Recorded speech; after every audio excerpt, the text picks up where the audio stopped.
प्रभु के चरणों में भक्ति का होना। सूत जी कहते हैं, सवै पुंसां परो धर्मो यतो भक्तिरधोक्षज अहैतो क्या प्रतिहता दयात्मा संप्रसीदति। मनुष्य का परम धर्म होता है अधोक्षित श्री कृष्ण के चरणों में रति का होना, उनके चरणों में भक्ति का होना। यह मनुष्य का परम धर्म है। सोनकादि ऋषियों से सूत जी कह रहे हैं, मनुष्य का धर्म है प्रभु के चरणों में भक्ति का होना। और जो प्रभु की भक्ति करते हैं तो प्रभु कहते हैं, सर्वधर्मान परित्यज्य मामेकम शरणम व्रज। जो मेरी शरण में आ जाता है उसको समस्त भयों से मैं अभय पद देता हूँ, क्योंकि अहम त्वाम सर्व पापेभ्यो मोक्षयिष्यामि मा शुचा। मैं उसके समस्त पापों को नाश कर कर अनुलेख्यानंत, जो उसने पाप किए हैं उनको क्षमा करके, और जो आगे उसके पापों को फिर लिखते ही नहीं है। जो प्रभु का भक्त बनते हैं, जो प्रभु पर अनन्यता का भाव रखते हैं, फिर प्रभु कहते हैं मैं भक्तों का भी भक्त बन जाता हूं। प्रभु भक्तों के भी भक्त बन जाते हैं। किसी के यहाँ प्रभु बेटा बनकर आते हैं, किसी के यहाँ नौकर बनकर आते हैं। अपने भक्तों की सेवा करने प्रभु स्वयं आते हैं। किसी की किस प्रकार से, किसी की किस प्रकार से। प्रभु स्वयं कहते हैं, मैं अपने भक्तों का मैं स्वयं भक्त हूँ। सबसे बड़ा भक्त यदि देखा जाए तो प्रभु ही अपने भक्तों के सबसे बड़े भक्त हैं। माधव दास बाबा के जीवन में देखो प्रभु ने कितनी सेवा की उनकी। तो मनुष्य का केवल धर्म एक है ऋषियों, जो सब जगह से मन को हटाकर प्रभु के चरणों में भक्ति का होना, अनन्यता का भाव होना। बने तो रघुवर, गोस्वामी जी कहते हैं, बने तो रघुवर से बने, बिगड़े तो भरपूर। यदि हमारा कुछ काम बनना हो तो वो प्रभु से बने, और यदि बिगड़ना हो तो वो चाहे बिगड़ जाए, यदि प्रभु नहीं चाहते हैं तो।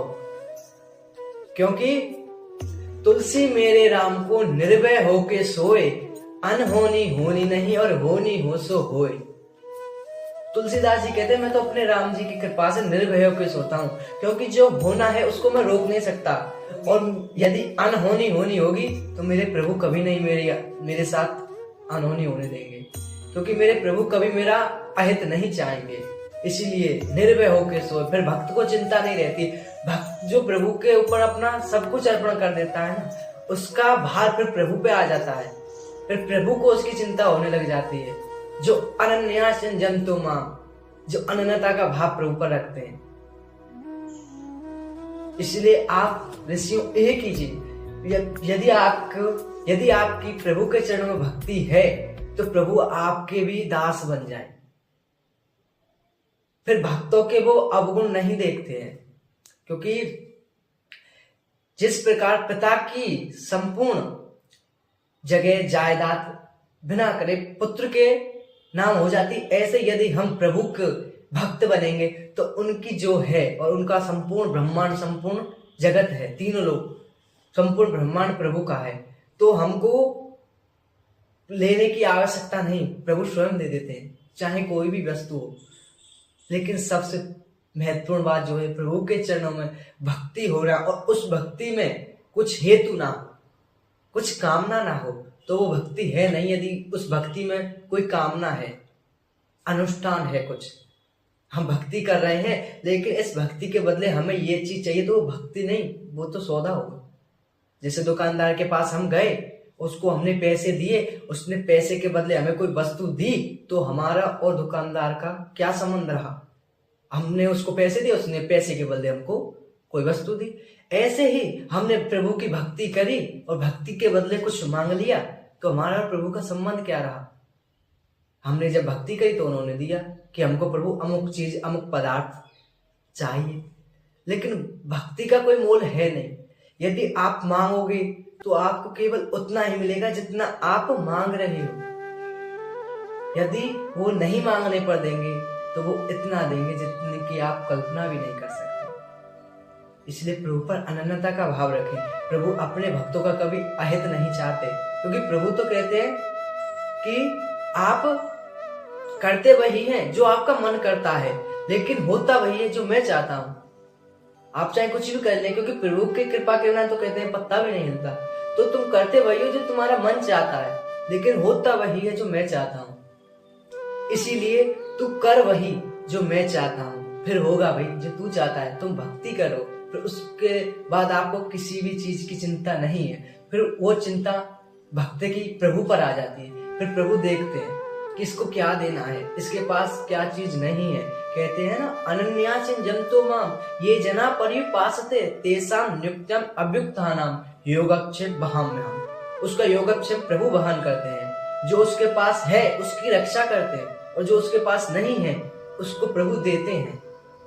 इसलिए प्रभु पर आश्रय हो, वो भी कैसा? भक्ति का आश्रय।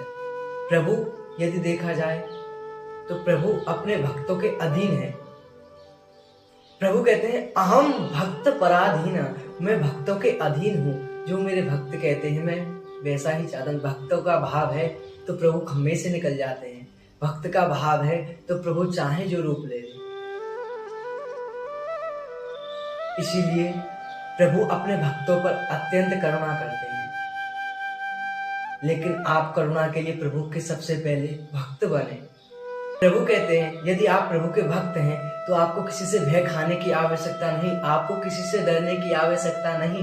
क्योंकि प्रभु कहते हैं भक्त अपराध जो कर करे राम रोष पा भक्त सो जरे। जो भक्त का अपराध करता है, चाहे भक्त कुछ ना कहे उस व्यक्ति से, उस जीव से, लेकिन फिर उन पर रोष प्रभु का होता है। भक्त अपराध जो कर करे राम रोष पावक सो जरे। प्रभु फिर उस पर रुष्ट हो जाते हैं जो भक्त का अपराध करता है। चाहे भक्त उसका अपराध माने ना, लेकिन प्रभु उस पर रुष्ट हो जाते हैं जो भक्त का अपराध करते हैं। प्रभु के दास होकर जो सब जगह से मन को हटाकर समस्त भोगों को प्रभु के चरणों में अर्पण कर देते हैं।